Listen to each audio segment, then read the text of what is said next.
ఈ 2025వ సంవత్సరంలో మొదటి పరిశుద్ధ దినాన్ని మనమందరము దేవుని సన్నిధిలో ఉన్నామంటే ఇది దేవుని కృప.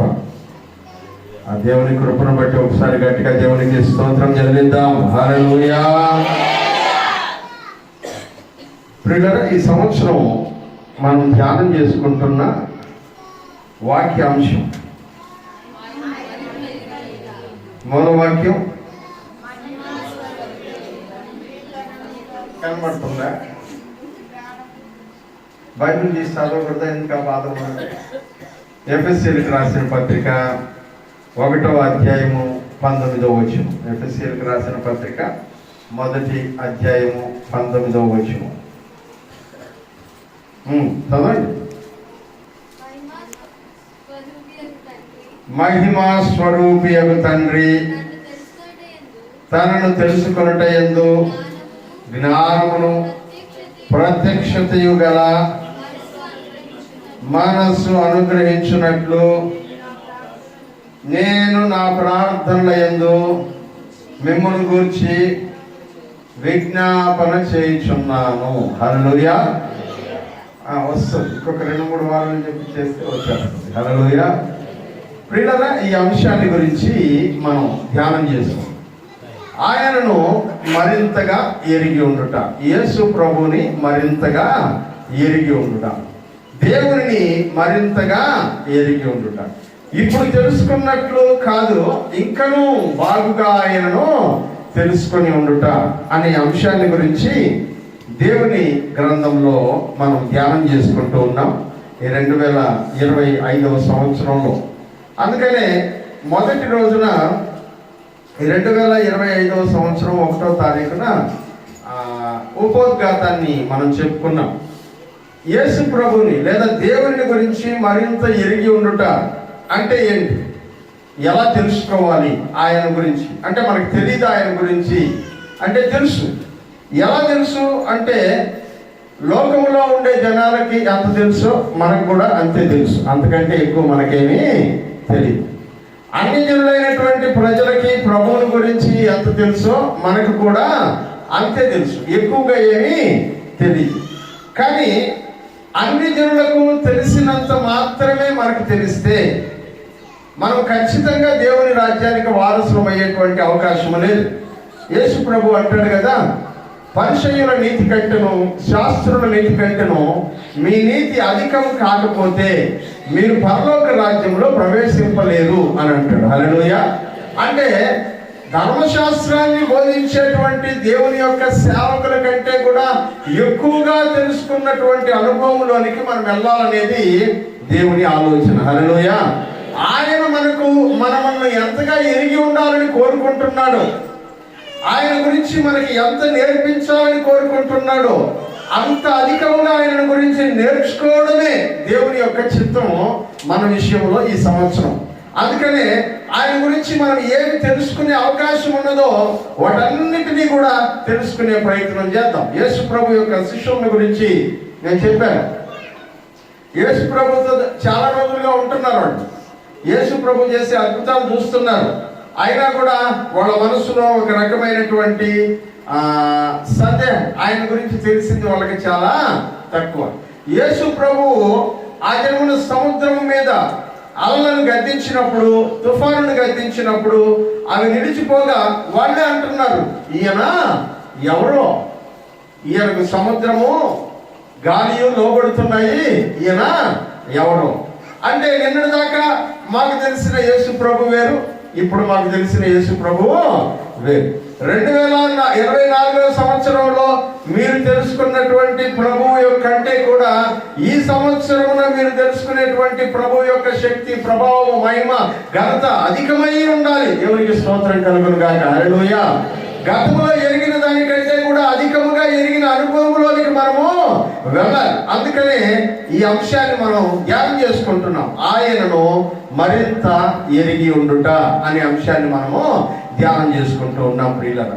అయితే గత వారంలో ఆయన ఎవరు అనే విషయాన్ని గురించి మనం మాట్లాడుకుంటున్నప్పుడు ఆయన యొక్క ప్రభావము, ఆయన యొక్క ఘనత, ఆయన మహిమ, ఆయన గురించి మనం ఎక్కువగా తెలుసుకుంటూ ఉండే కొద్ది ఆయనను మరింత ఎక్కువగా ఆరాధించడానికి, ఘనపరచడానికి, మహిమపరచడానికి, ప్రేమించడానికి మనకి అవకాశం ఏర్పడుతుంది అనే మాటల్ని నేను మీకు జ్ఞాపకం చేశాను.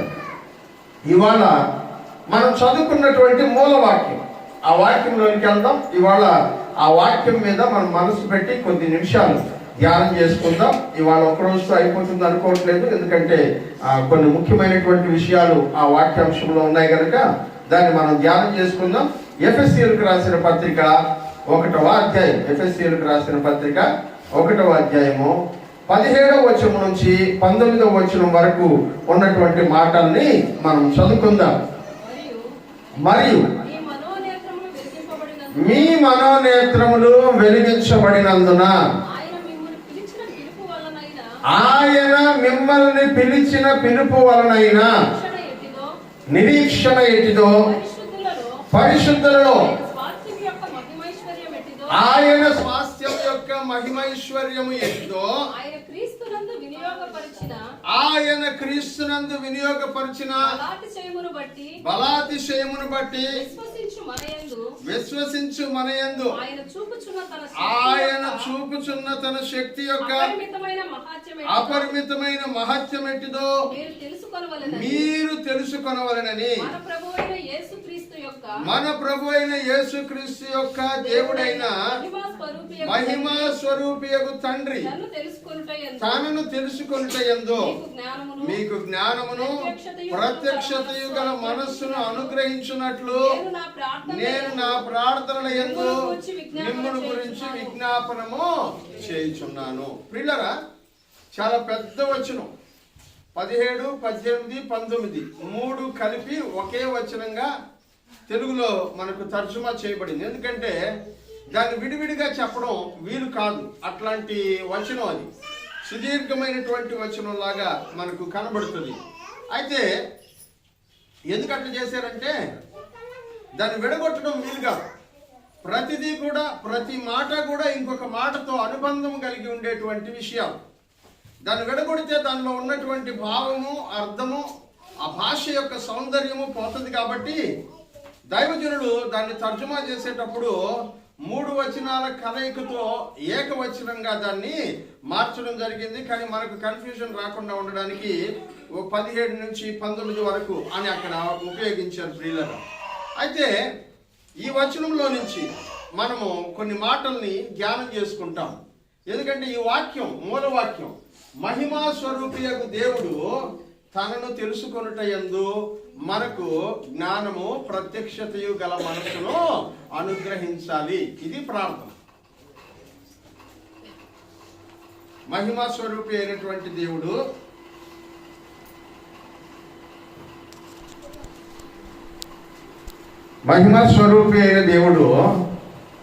మనకు జ్ఞానమును ప్రత్యక్షతయు గల మనస్సును అనుగ్రహించాలి. అది అనుగ్రహిస్తే దాని ద్వారా మనం చాలా విషయాలు తెలుసుకుంటామంట. అందుకనే ఈ మాటలు దేవుని గ్రంథంలో రాయబడ్డాయి. ఆయన అంటున్నాడు 17వ వచనం మొదటి లైన్లో, మరియు మీ మనోనేత్రములు వెలిగింపబడినందున. మొదటి మాట మనం నేర్చుకుంటున్న మొదటి మాట. ఎవరికి చెప్తున్నాడు ఈ మాటలు అంటే ఎఫెసీ పట్టణంలో ఉన్న దేవుని సంఘానికి చెప్తున్నాడు.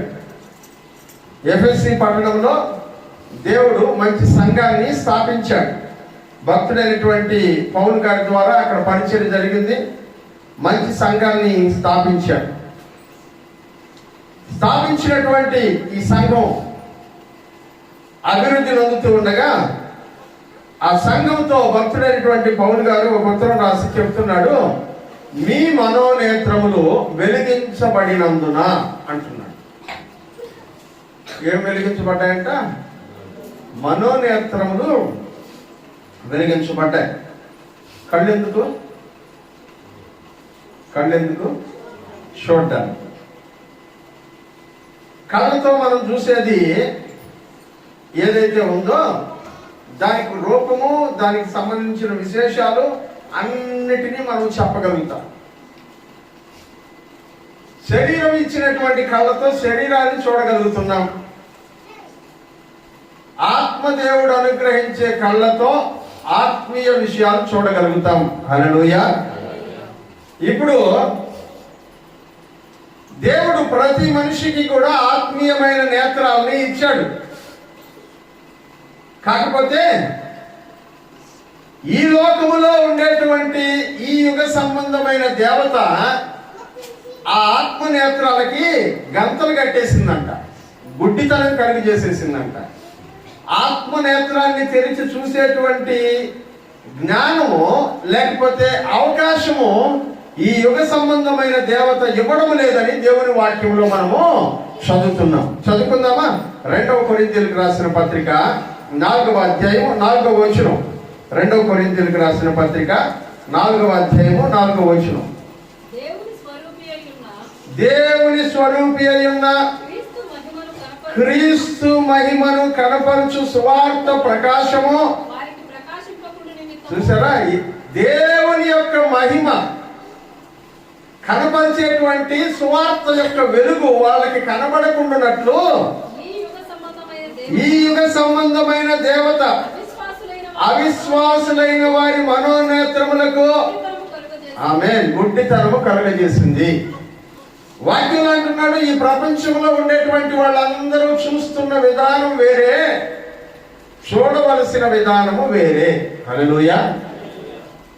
ప్రపంచంలో ఉన్నటువంటి వాళ్ళు చూస్తున్నదే మనము చూస్తే మనకు లోకానికి మధ్యలో ఎట్లాంటి తేడా ఉండదు.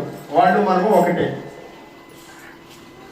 వాళ్ళకి కలిగిన విశ్వాసము మనకు కలిగిన విశ్వాసం ఒకటే అయితే ఎటువంటి తేడా ఉండదు. వాళ్ళు మనము ఒకటిగానే ఉండిపోతాం. కానీ అలా కాదు, దేవుడు ఉండమని చెప్పింది. ఆయన మనము వ్యత్యాసమైన వాళ్ళుగా ఉండాలని కోరుకున్నాడు. ఈ లోకములో ఉన్నటువంటి మనుషుల వంటి వారిగా కాదు మనం ఉండాలనుకునేది. ఆయన దేవుని యొక్క మహిమను చూసేటువంటి వాళ్ళంగా ఉండాలని కోరుకున్నాడు. హల్లెలూయా, హల్లెలూయా. ఏం చూడాలంటే మనము దేవుని మహిమను చూసేటువంటి వాళ్ళముగా ఉండాలి. దేవుని మహిమను చూసిన తర్వాత ఇక ఈ లోకములో ఏవి కూడా చూడాలనేటువంటి పరిస్థితి మనకు అనిపించదు. హల్లెలూయా. ఒకసారి దేవుని మహిమను చూసిన తర్వాత మనల్ని మనం చూసుకుంటేనే మనకు అసహ్యం వేస్తుందంట. అందుకే కదా యెషయా భక్తుడు అంటున్నాడు, నేను ప్రభువును రాజును అయినటువంటి దేవుని చూశాను, నా కళ్ళకి నేను అసహ్యంగా కనబడుతున్నాను, నా చుట్టూ ఉన్న వారు కూడా నాకు అసహ్యంగా కనబడుతున్నాడు అంటాడు. యెషయా గ్రంథం 6వ అధ్యాయాన్ని మనం ఒకసారి చదువుదాం. ఆ మాట యెషయా గ్రంథం 6వ అధ్యాయం.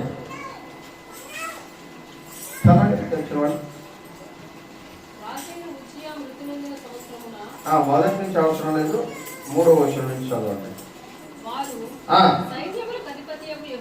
సైన్యములకు అధిపతి యెహోవా పరిశుద్ధుడు పరిశుద్ధుడు పరిశుద్ధుడని, సర్వలోకము ఆయన మహిమతో నిండి ఉన్నదని గొప్ప స్వరముతో గాన ప్రతిగానములు చేయుచుండగా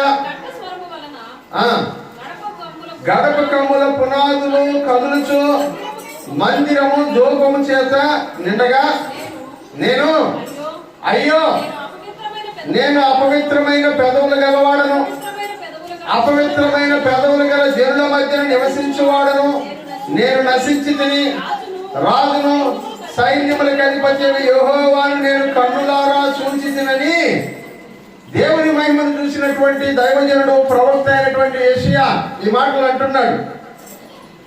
నేను అపవిత్రమైన పెదవులు గలవాడను, అపవిత్రమైన పెదవులు కలిగిన జనుల మధ్యలో నివసించువాడను, రాజును సైన్యములకు అధిపతి యెహోవాను నేను కన్నులారా చూచాను కాబట్టి నేను చచ్చిపోతాను. ప్రియులారా, ఒకసారి దేవుని మహిమను మనం చూసిన తర్వాత ఈ లోకములో ఉండేటువంటి మహిమలన్నీ కూడా పనికిరానివిగా కనబడతాయి. హల్లెలూయా. ఒక ఉదాహరణ చెప్తాను మీకు. సూర్యుడు ఉన్నాడు, ప్రకాశమానంగా వెలుగుతా ఉన్నాడు. సూర్యుని వెలుగులో ఉండి గదిలోనికి వచ్చిన తర్వాత ఎన్ని లైట్లు వేసుకున్నా వెలుగుతో సమానమో కావు. హల్లెలూయా. మీ చేతిలో సెల్ ఫోన్ ఉంటుంది. రాత్రి పూట ఆ సెల్ ఫోన్ ఆన్ చేస్తే దాని వెళ్తూనే చాలులే అని మనం అనుకుంటాం. అదే పెద్ద వెలుగు అనుకుంటాం. కానీ ఉదయం లేచి సూర్యుని వెలుగును చూసిన తర్వాత ఆ సూర్యుని వెలుగులోకి పోతే ఈ స్క్రీన్ లోపల ఏముందో కూడా మనకు కనబడదు.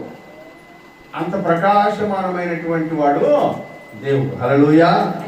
వాక్యంలో అంటున్నాడు, సూర్యుడు వెలుగు చూసిన తర్వాత భూలోకములో ఉండే మిగతా ఏ వెలుగైనా సరే దానికంటే తక్కువే అని ఎలా అనిపిస్తుందో, దేవుని మహిమను చూసిన తర్వాత భూలోకములో ఉండే ప్రతి వస్తువు యొక్క మహిమ కూడా అట్లాగే కనబడుతుంది. హల్లెలూయా.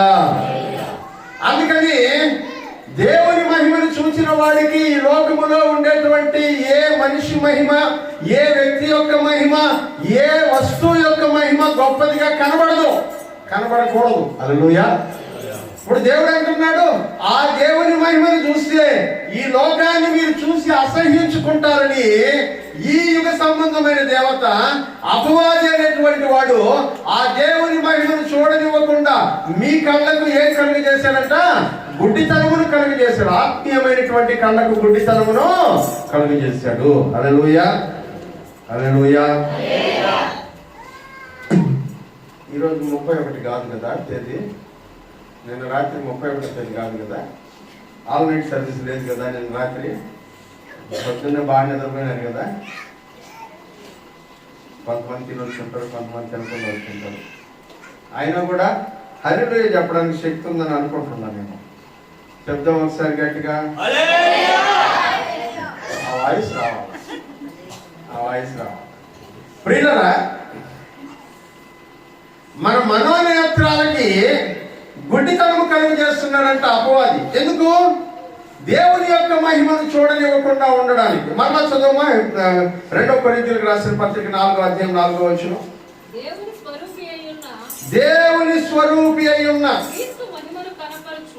దేవుని స్వరూపమైన యేసుక్రీస్తుని మహిమని మనకు చూపించే సువార్త యొక్క ప్రకాశము మన కళ్ళ మీద ప్రకాశింపకుండేటట్లు ఈ యుగ సంబంధమైన దేవత అపవాది అవిశ్వాసులైన వాళ్ళ మనోనేత్రాలకు, ఆత్మ నేత్రాలకు గుడ్డితనము కలుగజేశాడు. హల్లెలూయా. ఇప్పుడు పౌలు భక్తుడు ఏమంటున్నాడంటే, వాళ్ళకి గుడ్డితనమే కానీ మీరు వెలిగించబడిన వారు. హల్లెలూయా. ఇప్పుడు చదవండి ఎఫెసీ పత్రిక 1:17. ఇప్పుడు అర్థమవుతుంది. ఎఫెసీ పత్రిక 1:17. మరియు అక్కడేమైంది అంటే అవిశ్వాసుల యొక్క మనోనేత్రాలకు గుడ్డితనం ఉంది. ఇప్పుడు విశ్వాసులైనటువంటి మీరు మనోనేత్రములు వెలిగించబడినటువంటి వారై ఉన్నారు. దేవునికి స్తోత్రం కలుగును గాక. హల్లెలూయా. ఇక్కడ ఎవరైతే యేసు ప్రభువుని సొంత రక్షకుడుగా ప్రభువుగా అంగీకరించారో వాళ్ళు దేవుని యొక్క సువార్త యొక్క మహిమను, యేసుక్రీస్తు యొక్క స్వరూపము యొక్క మహిమను కనపరిచేటువంటి సువార్త యొక్క మహిమను తమ కళ్ళతో చూశారు, ఆత్మీయ మనోనేత్రాలతో చూసేశారు. హల్లెలూయా. మీరు మనోనేత్రములు వెలిగించబడి ఉన్నాయి కాబట్టి మీరు తెలుసుకోవలసిన విషయాలు 4 ఉన్నాయి. హల్లెలూయా.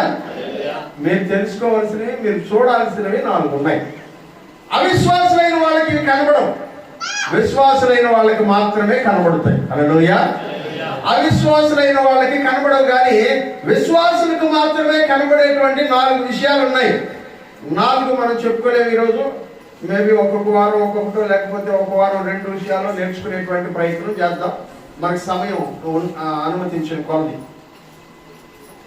ప్రియులారా, వాక్యాలు అంటున్నాడు, మీ మనోనేత్రములు వెలిగించబడినందున, మీరు వెలిగించబడి ఉన్నారు, యేసు ప్రభు యొక్క మహిమను మీరు చూస్తున్నారు, సువార్త ప్రకాశం ఏంటో మీకు కనబడుతుంది, దేవుని యొక్క గొప్పతనం ఏంటో మీకు అర్థమవుతుంది. కాబట్టి మీరు 3 విషయాలు తెలుసుకోవాలి. నెంబర్ 1, మీరు తెలుసుకోవాల్సిన మొదటి విషయం చదువు. ఆయన మిమ్మును పిలిచిన పిలుపు వలనైన నిరీక్షణను తెలుసుకోవాలి. హల్లెలూయా. మొట్టమొదట మనం ఏం తెలుసుకోవాలంట? ఆయన మిమ్మల్ని పిలిచిన పిలుపు వలన కలిగే నిరీక్షణ ఏంటో తెలుసుకోవాలి. ఇది నెంబర్ 1. రెండోది నాకు చెప్పేస్తాను, ఒక దానిలోనికే వివరంలోనికి వెళ్దాం. రెండోది మనం చదువుకుందాం. పరిశుద్ధులలో ఆయన స్వాస్థ్యం యొక్క మహిమైశ్వర్యము ఎట్లాంటిదో. పరిశుద్ధుల్లో ఎవరు పరిశుద్ధులు చెప్పండి? దేవుడు పరిశుద్ధుడు, దేవుని దూతలు పరిశుద్ధులు, 24 పెద్దలు పరిశుద్ధులు, మనకంటే ముందుగా దేవుని యందు విశ్వాసం ఉంచిన వాళ్ళు పరిశుద్ధులు, యేసు రక్తంలో కడగబడినటువంటి మనమందరము పరిశుద్ధులము. ఇప్పుడు ఈ పరిశుద్ధులలో ఏం కనబడుతుందంట? ఆయన స్వాస్థ్యం. పరిశుద్ధుల్లో ఏముందంట? ఆయన స్వాస్థ్యం యొక్క మహిమైశ్వర్యం. దేవుని స్వాస్థ్యం యొక్క, ఎవరు దేవుని స్వాస్థ్యం? కుమారుడు యెహోవా అనుగ్రహించు. మరి మన కుమారుడు యెహోవా అనుగ్రహించు స్వాస్థ్యం అయితే, తండ్రి అయినటువంటి దేవునికి స్వాస్థ్యం ఎవరంట? మన ప్రభు అయినటువంటి యేసుక్రీస్తు. ఆయనతో పాటు సహస్వాస్థ్యం ఎవరంట? మనమందరం. దేవునికి స్తోత్రం కలుగును గాక. హల్లెలూయా. మన ప్రభు అయినటువంటి యేసుక్రీస్తు దేవునికి స్వాస్థ్యం అయి ఉండగా, ఆయన రక్తము ద్వారా, ఆయనను కలువరి శిలువ మీద సంహరించడం ద్వారా, కలువరి శిలువ మీద ఆయన ప్రాణమును తీసివేయడం ద్వారా మనందరికీ ప్రాణాన్ని పోసి మనందరినీ ఆయన స్వాస్థ్యముగా మార్చుకున్నాడు దేవుడు. దేవునికి స్తోత్రం కలుగును గాక. హల్లెలూయా. ఇప్పుడు వాక్యంలో అంటున్నాడు, ఆయన స్వాస్థ్యం యొక్క మహిమైశ్వర్యం ఎట్టిదో, యేసుక్రీస్తు యొక్క రక్తము చేత కడగబడినటువంటి మీ అందరిలో ఉన్నటువంటి దేవుని యొక్క మహిమ యొక్క గొప్పతనం ఏంటో మీరు తెలుసుకోవాలా? హల్లెలూయా. ఏం తెలుసుకోవాలంట? మొదటిది మన పిలుపులో ఉండేటువంటి నిరీక్షణ తెలుసుకోవాలంట. రెండవది పరిశుద్ధులముగా దేవుడు మనల్ని మార్చినందువల్ల మనలో ఉంచబడిన దేవుని యొక్క మహిమను తెలుసుకోవాలి. మూడవది నెంబర్ 3 చదువు. ఆయన క్రీస్తునందు వినియోగపరిచిన బలాతిశయమును బట్టి విశ్వసించు మనయందు ఆయన చూపుచున్న తన శక్తి యొక్క అపరిమితమైన మహత్యం ఎట్టిదో. హల్లెలూయా. ఏం తెలుసుకోవాలంట? క్రీస్తునందు బలాతిశయమును ఉపయోగించాడంట దేవుడు. క్రీస్తునందు ఏమో ఉపయోగించాడంట? దేవుని యొక్క బలాతిశయమును ఉపయోగించాడంట. ఆ బలాతిశయమును చూపుతున్నటువంటి దేవుడు క్రీస్తులో దాచినటువంటి శక్తి మనలో ఎలా మార్పు కలిగిస్తుందో, క్రీస్తులో ఉన్నటువంటి శక్తి మనలో ఎలా మార్పు కలిగిస్తుందో, వాటిలో తన శక్తి యొక్క అపరిమితమైన మహత్యం ఎట్టిదో, ఆ యొక్క ఎనర్జీ మీలోకి వస్తే మిమ్మల్ని ఎలా మార్చేస్తుందో ఆ ఎనర్జీ కదా. కరెంట్ ఉంది, కరెంట్ని లైట్ వెలిగించడానికి వాడుకుంటున్నాం, మైక్ పెట్టడానికి వాడుకుంటున్నాం, పెద్ద పెద్ద హాలోజన్లు వాడడానికి వాడుకుంటున్నాం, రైలు నడిపించడానికి వాడుకుంటున్నాం కరెంట్ కదా. మరి ఒక శక్తిని ఇన్ని రకాలుగా వాడుకోగలిగినప్పుడు, ఇన్ని రకాలుగా ఉపయోగపడినప్పుడు, ఇన్ని రకాలుగా తన యొక్క ఎనర్జీతో అనేక మందికి మేలు కలిగజేస్తున్నప్పుడు ఈ కరెంట్కి దేవుని యొక్క బలము యొక్క శక్తి మనందరిలో నింపితే ఆ మహత్యం ఎట్లుంటుందో చూడాలంట. హల్లెలూయా. ఆ మహత్యం ఎట్లుంటుందో మీరు దేవుని యొక్క శక్తి మీలో కనుక నింపుకుంటే ఆ కెపాసిటీ మీలో ఎట్లుంటుందో మీరు అనుభవిస్తే కానీ తెలీదు. అది తెలుసుకోవాలి మీరు అంటున్నారు. హల్లెలూయా. ఎంత గొప్ప విషయం. దేవుని యొక్క శక్తి యొక్క మహత్యం ఎట్టిదో మరి తెలుసు. యేసుక్రీస్తునందు కనపరిచిన బలము దేవుని యొక్క శక్తిగా మారి మీలోనికి వస్తే మీలో ఉన్నటువంటి ఆ శక్తి ఏమేమి చేయగలదో అది మీరు తెలుసుకోవాలి. హల్లెలూయా. అందుకనే ఆయన గురించి మనం ఎంత తెలుసుకుంటామో అంతగా దేవునిలో ఎదుగుతాం. హల్లెలూయా. ఏమి చేయగలం అనేటువంటి తెలుసుకుంటే చేసేటువంటి ప్రయత్నం జరుగుతుంది. హల్లెలూయా. ఉదాహరణకి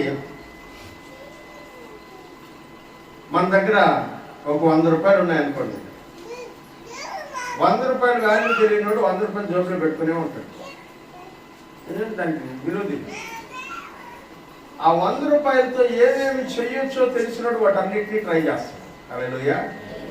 ఎక్కడ దీన్ని ఉపయోగించడం వల్ల ఏమి ప్రయోజనం కలుగుతుంది అనేది వాడికి తెలుసు కాబట్టి దాన్ని అట్లా ఉపయోగించడం ప్రయత్నిస్తాం. ఈ రోజున మనలో ఉన్నటువంటి దేవుని యొక్క శక్తి యొక్క మహత్యం ఎట్లాంటిదో మనం తెలుసుకుంటే మన ద్వారా దేవుడు ఏమేమి చేయగలడో అర్థం అవుతుంది. హల్లెలూయా. మన ద్వారా దేవుడు ఏమేమి చేయగలడో అర్థం అవుతుంది. ఈ వివరాల్లోనికి వెళ్ళట్లా, నేను పాయింట్స్ చెప్పుకుంటూ వెళ్తున్నా. ఒక్కదాన్ని మాత్రమే ఈరోజు వివరాల్లోనికి వెళ్ళి నేర్చుకునే ప్రయత్నం చేస్తాం. నాకు చదువు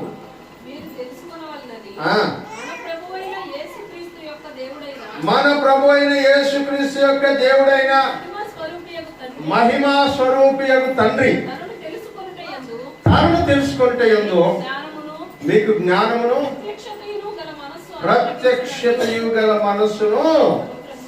ఇప్పుడు ఏం కావాలంట? ఆయన్ను తెలుసుకోవాలంటే మనకేం కావాలంటే ఇప్పుడు జ్ఞానము, తర్వాత ప్రత్యక్షత. హల్లెలూయా. మనం ఈ పదం గురించి మన చర్చిలో 2 సంవత్సరాలుగా పెద్దగా ధ్యానం చేయాలి. ప్రత్యక్షత, రెవల్యూషన్. హల్లెలూయా. రెవల్యూషన్, ప్రత్యక్షత. ఏంటి ప్రత్యక్షత? చదువుతారా? యోనా గ్రంథం 1వ అధ్యాయం 1వ వచనం చదవండి. యోనా గ్రంథం 1వ అధ్యాయం 1వ వచనం.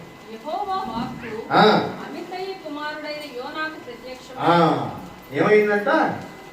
ప్రత్యక్షత. హల్లెలూయా.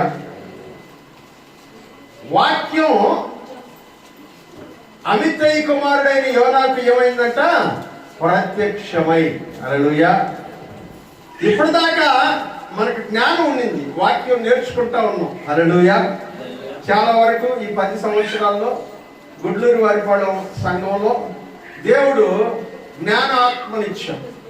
దేవుని వాక్యం చెప్తూ ఉండగా వినగలిగి అర్థం చేసుకోగలిగేటువంటి జ్ఞానాత్మను దేవుడు మనకి ఇచ్చాడు. దేవునికి స్తోత్రం కలుగును గాక. హల్లెలూయా.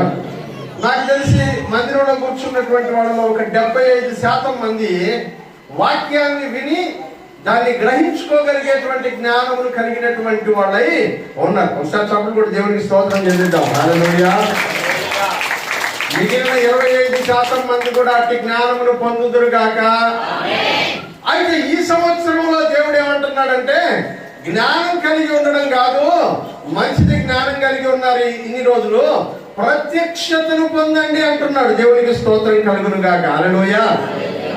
ఏమిటి ప్రత్యక్షత అంటే, దేవుని వాక్యములో ఏది ఉందో అది నీ కళ్ళెదుట జరగాలంతే. హల్లెలూయా. వాక్యంలో నువ్వు ఏది వింటున్నావో అది నీ జీవితంలో అనుభవైక్యం కావాలి. హల్లెలూయా. నువ్వు వాక్యం ద్వారా ఏది విని నమ్ముతున్నావో అది నీ జీవితంలో సత్యముగా జరగాలి. హల్లెలూయా. దాన్నే ప్రత్యక్షత అంటాడు. దేవుడే నీ దగ్గరికి స్ట్రైట్ గా వచ్చి, ఇదిగో నేను నీతో ఇది మాట్లాడుతున్నా, నేను దీన్ని చేయబోతున్నా అని చెప్పడం ప్రత్యక్షత. హల్లెలూయా. హల్లెలూయా.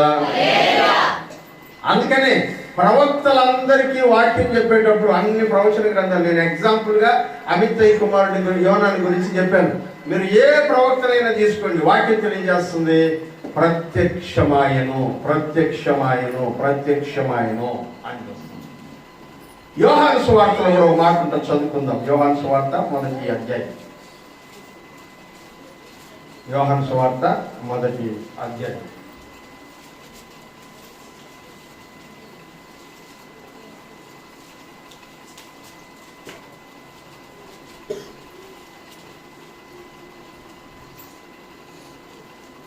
మొదటి అధ్యాయం 1వ వచనం చదువుకుందాం. ఆది యందు వాక్యం ఉండెను, వాక్యము దేవుని యొద్ద ఉండెను, వాక్యము దేవుడై ఉండెను, ఆయన ఆది యందు ఉండెను, సమస్తమును ఆయన మూలముగా కలిగెను, కలిగినదేది ఆయన లేకుండా కలగలేదు.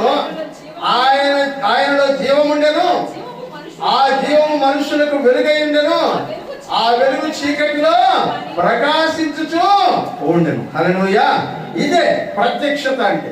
ఆది యందు వాక్యం, వాక్యము దేవుని యొద్ద ఉండింది, వాక్యము దేవుడై ఉండింది, ఆ వాక్యము జీవముగా ఉండింది, మనుషుల మధ్యలో సంచరిస్తూ ప్రత్యక్షమవుతూ ఉండింది. హల్లెలూయా. ఇప్పుడు ఆ వాక్యానికి ఒక రూపం వచ్చేస్తే మన ప్రభువు మన రక్షకుడైన యేసుక్రీస్తు. హల్లెలూయా. 14వ వచనంలో అంటాడు, ఆ వాక్యము శరీరధారి అయి కృపా సత్య సంపూర్ణుడిగా మన మధ్యలో నివసించెను. హల్లెలూయా. ఇది ప్రత్యక్షమవడం అంటే. వాక్యం ప్రత్యక్షమవుతుంది. వాక్యం ప్రత్యక్షమైంది కాబట్టి ప్రభు అయినట్టు భక్తుడైనటువంటి యోహాన్ గారు యోహాను పత్రికలో అంటాడు, మేము దేనిని వింటిమో, దేనిని చూచితిమో, దేనిని తాగితిమో దాన్నే మీకు చెప్తున్నాం అంటాడు. చదవండి, 1 యోహాను పత్రిక 1వ అధ్యాయం 1వ వచనం. 1 యోహాను పత్రిక 1వ అధ్యాయం 1వ వచనం. జీవవాక్యమును గూర్చినది ఏంటంట? ఆది నుండి. ఏముండింది ఆది నుండి? ఆది యందు వాక్యం. ఆది యందు ఏ వాక్యం అయితే ఉండిందో, మేమేది వింటిమో, కళ్ళతో ఏది చూచితిమో, ఏది నిదానించి కనుగొట్టిమో, మా చేతులు దేన్ని తాకినో అది మీకు తెలియజేస్తున్నాను. ఆ జీవము ప్రత్యక్షమాయను తండ్రి యొద్ద ఉండి మాకు ప్రత్యక్షమైన ఆ నిత్య జీవమును మేము చూచి ఆ జీవముని గురించి సాక్ష్యం ఇచ్చుచు. ఆమేన్. హల్లెలూయా. ఈ సంవత్సరం దేవుడు ఇవన్నీ తెలుసుకోవాలంటే మనకేమి ఇవ్వాలంట? ప్రత్యక్షత. హల్లెలూయా. ప్రత్యక్షత. అపొస్తలులు దేన్నైతే చూశారో, దేన్నైతే విన్నారో, దేన్నైతే మాట్లాడారో, దేన్నైతే తాకారో ఆ ప్రత్యక్షత 2025వ సంవత్సరంలో దేవుడు మన సంఘానికి దయచేయబోతూ ఉన్నాడు. దేవునికి స్తోత్రం కలుగును గాక. హల్లెలూయా. ఎందుకంటే ఆయనను ఎరిగి ఉండుట అన్నాడు. ఆయన తెలుసుకోవాలంటే జ్ఞానం కావాలా? ప్రత్యక్షత కావాలి. హల్లెలూయా. జ్ఞానమును ప్రత్యక్షతయు గల పరిస్థితి మీరు పొందినట్లు, మనస్సు మీకు అనుగ్రహించబడినట్లు, ఆ జ్ఞానం మీకు అనుగ్రహించబడుతుంది. వీటిని తెలుసుకున్నప్పుడు, ఆ ప్రత్యక్షతను మీరు తెలుసుకున్నప్పుడు మీకు అన్ని విషయాలు చాలా స్పష్టంగా అర్థమవుతాయి. హల్లెలూయా. ఆయన గురించి తెలియాల్సినవి ఏమై ఉన్నాయో అవన్నీ కూడా చాలా స్పష్టంగా తెలియపరచబడుతుంది. రహస్యమైనది ఏది కూడా ఉండదు. హల్లెలూయా. మరుగైనది ఏది కూడా ఉండదు. హల్లెలూయా. ఇదిగో ఈ సంవత్సరంలో నీవు ఏ ఏ విషయాల గురించి ఆలోచన చేస్తున్నావో, జవాబు లేని ప్రశ్నలుగా ఏవైతే నీ జీవితంలో మిగిలిపోయి ఉన్నాయో వాటన్నిటినీ దేవుడు ప్రత్యక్షపరచబోతూ ఉన్నాడు. దేవునికి స్తోత్రం కలుగును గాక. హల్లెలూయా. ఎందుకు నా జీవితం ఇలా అయిపోయింది? ఎందుకు నా కుటుంబం ఇలా అయిపోయింది? ఎందుకు నా పరిస్థితులు ఇలా మారిపోయాయి? ఎందుకు నేను ఇలా తయారైపోయాను? అర్థం కానటువంటి ప్రశ్నలు ఏవైతే ఉన్నాయో వాటన్నిటికీ ఈ 2025వ సంవత్సరంలో దేవుడు ప్రత్యక్షతను దయచేయబోతూ ఉన్నాడు. దేవునికి స్తోత్రం కలుగును గాక. ప్రియమైనటువంటి వాళ్ళ, వీటిని మనం తెలుసుకోవడానికి జ్ఞానము, ప్రత్యక్షత కలిగిన మనసు దేవుడు మనకు అనుగ్రహిస్తాడు. హల్లెలూయా. అలా అనుగ్రహించాలని భక్తుడైన పౌలు గారు ఎఫెసీ సంఘం కొరకు ప్రార్థన చేస్తున్నారంట. హల్లెలూయా. ఈ సంవత్సరం మన సంఘంలో ఉండబడినటువంటి బిడ్డలందరికీ ఏం జరుగుతుందో చాలా మందికి అర్థం కాకపోవచ్చు. చాలా విషయాలు ఏం జరుగుతుంది, ఎందుకు ఇటు జరుగుతున్నాయి, పరిస్థితులు ఎందుకు ఇటు ఉన్నాయి అర్థం కాకపోవచ్చు. దేవుడు ప్రత్యక్షత కలిగిన మనస్సును అనుగ్రహించబోతూ ఉన్నాడు. హల్లెలూయా. స్పష్టంగా అర్థం చేసుకునేటువంటి మనస్సును అనుగ్రహించబోతూ ఉన్నాడు. ఈ యుగ సంబంధమైనటువంటి దేవత, అంధకార సంబంధమైనటువంటి నీ మనోనేత్రాలకు కలుగజేసిన గుడ్డితనం నుంచి మీరు ప్రతికి రాగలిగితే తప్పకుండా దేవుని యొక్క ప్రత్యక్షతను మీరు చూడగలుగుతారు. హల్లెలూయా. ఇందులో 3 విషయాలు చెప్పాను కదా పైన. ఈ 3 విషయాల్లో ఇవాళ ఒక్క విషయాన్ని గురించి మనం నేర్చుకునేటువంటి ప్రయత్నం చేద్దాం. ఆ మొట్టమొదటి విషయం చదవండి ఇప్పుడు. ఎఫెసీ పత్రిక. ఆయన మిమ్మును పిలిచిన పిలుపు వలనైన నిరీక్షణ ఎట్టిదో. చాలు. ఏంటంట? దేవుడు మనల్ని పిలిచిన పిలుపునకు ఉన్నటువంటి నిరీక్షణ ఏంటి? హల్లెలూయా. దీని గురించి ఇవాళ కొద్ది నిమిషాలు, ఈ వారం నుంచి గంటన్నర, గంట 15 నిమిషాలు అక్కడ ఉండే వర్తమానాలు 45 మినిట్స్లో అయిపోతుంది. హల్లెలూయా. ఎందుకంటే నా వల్ల మిగతా సంఘాలు చాలా బాధపడుతున్నారు. ఏడేమో కొంచెం ఎక్కువ వాక్యం చెప్దాం అనుకుంటాను, ఆడేమో తక్కువ వాక్యం చెప్పాల్సి వస్తుంది. వాళ్ళు బాధపడుతున్నారు కాబట్టి చాలా సింపుల్గా క్లుప్తంగా వాక్యాన్ని అందుకనే భాగాలుగా విడగొట్టి నేర్చుకునే ప్రయత్నం చేద్దాం. ఈ అంశం ఈ సంవత్సరం కొంచెం కొనసాగిద్దాం, నెక్స్ట్ ఇయర్ కూడా ఇబ్బంది, కానీ సింపుల్గా వెళ్దాం. ప్రియులారా, ఆయన అంటున్నాడు, దేవుడు మిమ్మల్ని పిలిచిన పిలుపును చూడండి అని అంటున్నాడు. హల్లెలూయా. దేవుడు మిమ్మల్ని ఎందుకు పిలిచాడు దీన్ని ముందు అర్థం చేసుకోండి. ఇప్పుడు నేను ఇక్కడ ఉన్నాను, కాలేబు అక్కడ కూర్చో ఉన్నాడు. కాలేబు అని పిలిచానంటే కాలేబు అన్న ఏనా అంటాడు. ఎందుకు అంటాడు? నన్ను ఎందుకు పిలిచాడో తెలుసుకోవాలి. హల్లెలూయా. నన్ను ఎందుకు పిలిచాడో మీకు తెలుసా? దేవుడు మిమ్మల్ని పిలిచినాడు, ఎందుకు పిలిచాడో తెలుసా? అదే దేవుడు పిలిచిన పిలుపును, దాని వలన కలిగే నిరీక్షణను మనం తెలుసుకోవాలి. హల్లెలూయా. దేవుడు మనల్ని ఎందుకు పిలిచాడు? వాక్యంలో నుంచి కొన్ని వచనాలు నేను మీకు జ్ఞాపకం చేసి ముందుకు వెళ్ళిపోతాను. రోమపత్రిక 1వ అధ్యాయం 2వ వచనం. రోమపత్రిక 1వ అధ్యాయం 2వ వచనం. దేవుని సువార్త నిమిత్తము ప్రత్యేకించబడిన వాడినైనా పౌలు రోమాలో ఉన్న దేవుని ప్రియులందరికీ అనగా ఆమేన్. దేవుని ప్రియులు అంటే అర్థం ఏంటంట చెప్పండి? పరిశుద్ధులుగా ఉండడానికి పిలువబడిన వాళ్ళు. హల్లెలూయా. హల్లెలూయా. ఎందుకు పిలువబడ్డాం మనం? పరిశుద్ధులంగా ఉండడానికి. అంటే ఈ సంవత్సరం మనం నేర్చుకోవాల్సినటువంటి మాట ఏంటంటే, దేవుడు నన్ను పిలుచుకునింది పరిశుద్ధునిగా బ్రతకడానికి. హల్లెలూయా. పరిశుద్ధులముగా ఉండడానికి దేవుడు మనల్ని పిలుచుకున్నాడు, కానీ మన ఇష్ట ప్రకారం బ్రతకడానికి దేవుడు మనల్ని పిలవడు. మన ఇష్ట ప్రకారం బ్రతకడానికి అయితే దేవుడు అసలు మనల్ని పిలవాల్సిన అవసరమే లేదు. దేవుని యొక్క స్వరూపంలోనికి, దేవుడు ఎలా ఉంటాడో అలా బ్రతకడానికి, దేవుని యొక్క లక్షణాలు ఏమిటో ఆ లక్షణాలు మనము కలిగి బ్రతకడానికి దేవుడు మనల్ని పిలిచాడు.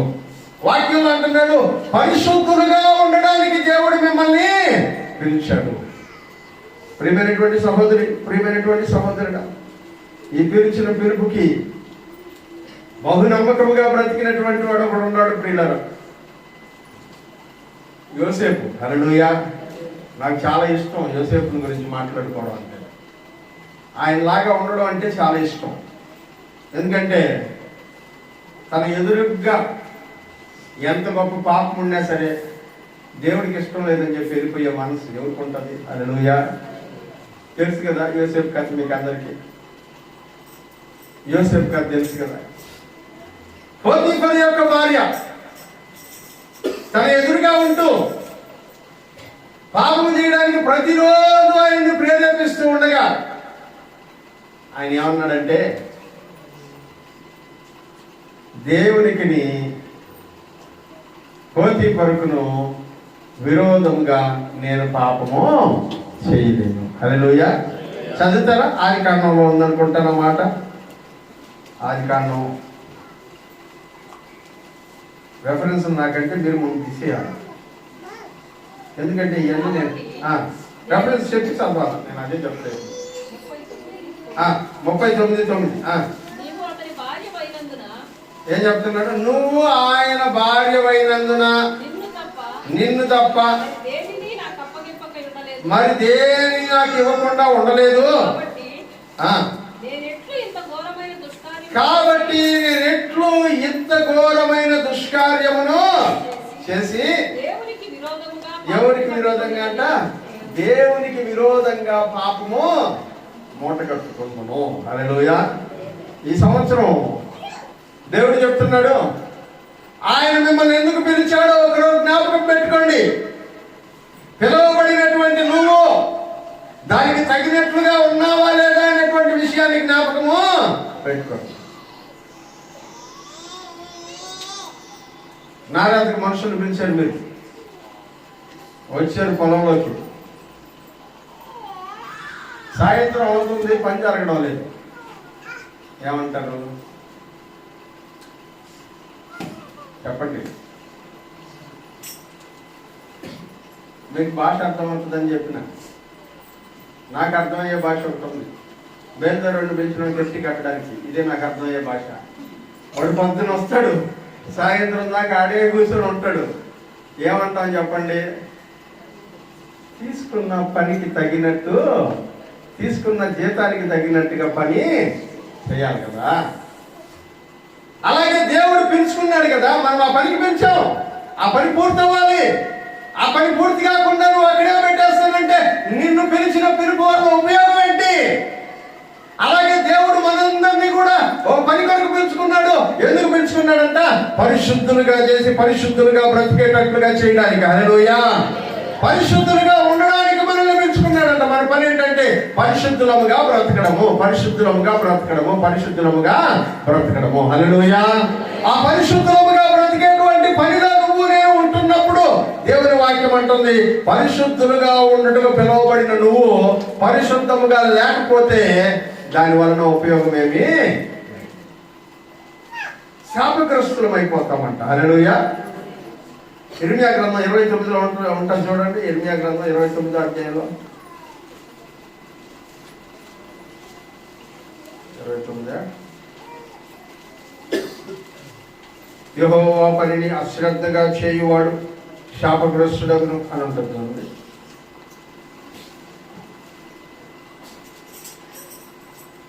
ఓకే, యెహోవా పనిని అశ్రద్ధగా చేయువాడు శాపగ్రస్తుడగును అని దేవుని వాక్యంలో మనము చూస్తూ ఉన్నాం.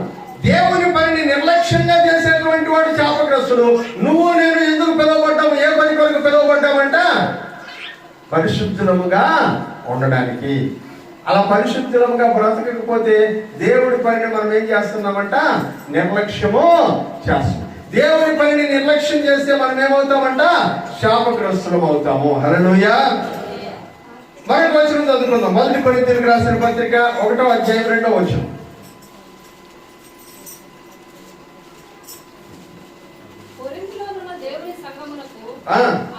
అనగా క్రీస్తు యేసునందు పరిశుద్ధపరచబడిన వారై. హల్లెలూయా. ఎందుకు పిలుచుకున్నాడంటే దేవుడు మనల్ని పరిశుద్ధులుగా ఉండడానికి పిలుచుకున్నాడు. హల్లెలూయా.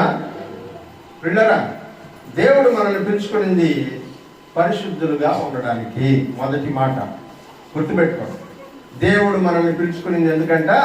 పరిశుద్ధులుగా, అన్ని విషయాల్లో పరిశుద్ధులుగా ఉండాలి. మాటలోను, చూపులోను, క్రియలోను, నడకలోను, నడతలోను, ఆలోచనలోను, అన్నిటిలో పరిశుద్ధులుగా ఉండడానికి దేవుడు మనల్ని పిలుచుకున్నాడు. అందుకనే మన మాటలు జాగ్రత్తగా ఉండాలి, మన చూపులు జాగ్రత్తగా ఉండాలి, మన నడవడి జాగ్రత్తగా ఉండాలి, మన ప్రవర్తన జాగ్రత్తగా ఉండాలి. అందుకనే జాగ్రత్త జాగ్రత్త జాగ్రత్త అని దేవుడు 100 సార్లు చెప్తాడు. పరిశుద్ధులుగా ఉండడానికి పిలువబడిన వారము. నెంబర్ 2, ఎందుకు పిలువబడ్డామో మనం చూద్దాం. రోమపత్రిక 1:7. రోమపత్రిక 1:7 త్వరగా. దేవుని సువార్త నిమిత్తము ప్రత్యేకించబడిన వాడునైన పౌలు. అమ్మా 1:9. రోమపత్రిక 1:7. సారీ 1:7 అదేనా? మీరును, లాస్ట్ లైన్, మీరును వారిలో ఉన్నవారై యేసుక్రీస్తు వారుగా ఉండుటకు ఎందుకు పిలువబడ్డామంటే మనం యేసయ్య బిడ్డలముగా ఉండడానికి పిలువబడ్డాం. హల్లెలూయా. మనం చూస్తే ఏమని చెప్పాలంట ప్రజలు? వాళ్ళు ఎవరంట? దేవుని బిడ్డలు. హల్లెలూయా. నేను దేవుని పరిచయంలోకి వచ్చినటువంటి ప్రారంభంలో మోహన్ పాస్టర్, ప్రకాష్ పాస్టర్ అప్పటికి సేవలోకి రాలేదు. నాతో పాటు వస్తూ ఉండేవాళ్ళు పరిచర్యకి, సంఘాల్లో తిరుగుతూ ఉండేటప్పుడు. అప్పుడు మన సిబిసి కార్యక్రమాలు జరుగుతూ ఉంటే ఆ కార్యక్రమాల కొరకు కేర్ ఇచ్చేవాళ్ళే, స్నాక్స్ ఇచ్చేవాళ్ళు. ఆ స్నాక్స్ తీసుకెళ్ళి అన్ని సంఘాలకి ఇచ్చొచ్చేవాడిని నేను పోయి వాళ్ళిద్దరిని తీసుకొని. అలా బండి మీద వెళ్తూ ఉండేటప్పుడు ఒక పాస్టర్ గారి దగ్గరికి వెళ్ళాం. ఇక్కడికి వెళ్తే పాస్టర్ గారు ఉన్నారమ్మా అని అడిగాము. పాస్టర్ గారు ఇక్కడ లేరండి, అక్కడ ఉపవాస ప్రార్థన జరుగుతుంది, ఆ సంఘానికి వెళ్ళి ఉన్నారని చెప్పారు.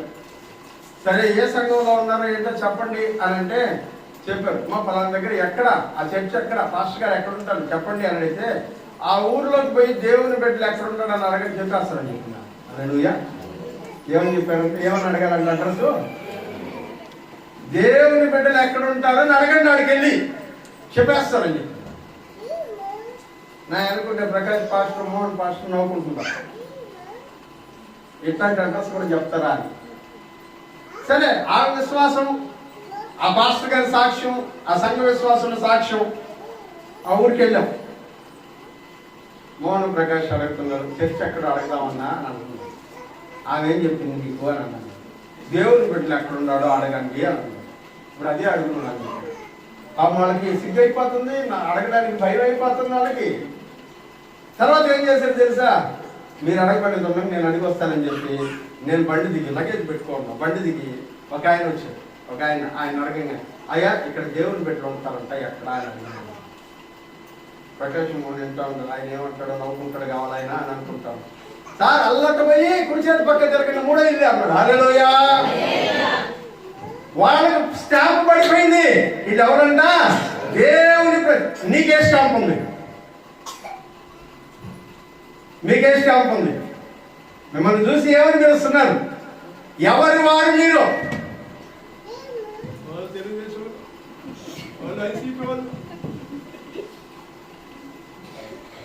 ఏ స్టాంప్ ఉంది నీకు? దేవుని వాడవా, లోకానికి చెందినటువంటి వాడవా? యేసుక్రీస్తు వారిగా ఉండడానికి ఆయన మిమ్మల్ని పిలుచుకున్నాడు. హల్లెలూయా. యేసుక్రీస్తు వారిగా ఉన్నావా నువ్వు? నేను చూసినటువంటి వాళ్ళందరూ వీళ్ళు యేసుక్రీస్తుకి సంబంధించినటువంటి వాళ్ళు అని చెప్పగలుగుతున్నారా? ఒకవేళ నువ్వు అంతటి నువ్వే నేను యేసుక్రీస్తుకి సంబంధించిన వాడిని అని చెప్పుకున్నావు అనుకో, యేసుక్రీస్తులు అంటుంటారు మీకు తెలిసి అసలు అని అడుగుతాను కదా. ఎందుకంటే లోకంలో ఉండే జనాలకి నీకు ఏ తేడా కనపడటం లేదే. యేసుక్రీస్తు వారుగా ఉండడం అనేటువంటిది గొప్ప ధన్యత. హల్లెలూయా. మోహన్ పాస్టర్ ప్రకాష్ పాస్టర్ చెప్తున్నాను, ఆమె చెప్పిన మాట ఇది కరెక్ట్గా అడిగితే కరెక్ట్గా అడ్రస్ దొరికింది. కాబట్టి మనం ఎప్పుడు ఇది నేర్చుకోవాలా, మనం కూడా ఇదే ఐడెంటిటీ సంపాదించుకోవాలని చెప్పాను నేను. హల్లెలూయా. నిజమే. ఆ రోజు ఉన్నటువంటి వాళ్ళలో ఆమె చెప్పినటువంటి మాట, వాళ్ళ మీద ఉన్నటువంటి ముద్ర, దేవుని ప్రజలు ఎక్కడున్నారు? హల్లెలూయా. నీ గురించి ఏ ముద్ర ఉందో నీ మీద? ఎవరికి సంబంధించిన వాడు అని చెప్తున్నారు? నీ అడ్రస్ చెప్పాలంటే ఎలా చెప్పాలి? నేను చెప్తాను. నన్ను అడ్రస్ అడిగితే ఆ సిమెంట్ వాళ్ళు వాళ్ళు వీళ్ళు వస్తుంటారు కదా, నేను ఒకటే మాట చెప్తాను, రాజా పాస్ వెళ్ళి ఆడని అడగను. వచ్చేస్తున్నాయో లేదా అన్ని వస్తువులు? మీ అడ్రస్ ఏం చెప్తారు? ఆలోచించాను. మీ అడ్రస్ ఏంటి? మీ ఐడెంటిటీ ఏంటి? యేసుక్రీస్తు వారము. ఆ గుర్తింపు ఉందా నీకు? దేవుడు పిలుచుకున్నాడంట. ఆయన పిలుపు వలనైనట్టి నిరీక్షణ ఎట్టిదో. ముందు పరిశుద్ధులు, రెండవది ఎవరంట? దేవుని వారు, యేసుక్రీస్తు వారు. తర్వాత ఇంకో వచనం చదువుకుందాం. 1 కొరింథీ పత్రిక 1:9 మన ప్రభు అయిన యేసుక్రీస్తు ఆమె తన కుమారుని సహవాసమునకు. మూడోది ఎందుకు పిలుచుకున్నాడంటే దేవుడు మనల్ని యేసుక్రీస్తు యొక్క సహవాసములోనికి. హల్లెలూయా. హల్లెలూయా. సహవాసం అంటే చెప్పండి.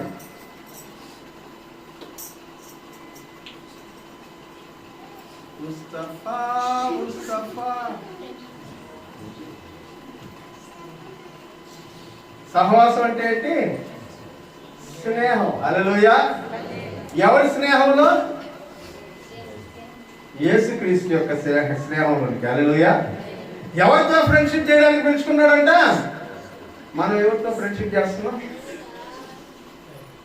ఎవరితో ఫ్రెండ్షిప్ చేస్తున్నాం? ఈ లోకముతో స్నేహము, దేవునితో వైరం అని మీరు ఎరుగరా? హల్లెలూయా.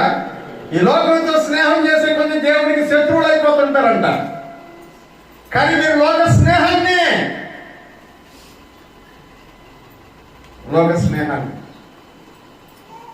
ఇహలోక బంధాలు మరచి నీ ఎదుటే నేను నిలచి నీవిచ్చు బహుమతులు స్వీకరించి నిత్యానందముతో పరమశించు వేళ ఈ మౌనులో నేనే మౌనులో ఈ మౌనులో నేనే మౌనులో ఎవరు సమీపించలేని తేజస్సులో నివసించు నా యేసయ్యా. ఈ మహిమను ధరించిన పరిశుద్ధులు నా కంట పడగానే ఈ మౌనులో నేనే మౌనులో.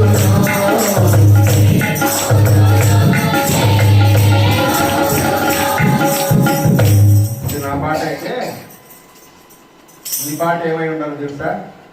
చిరకాల స్నేహం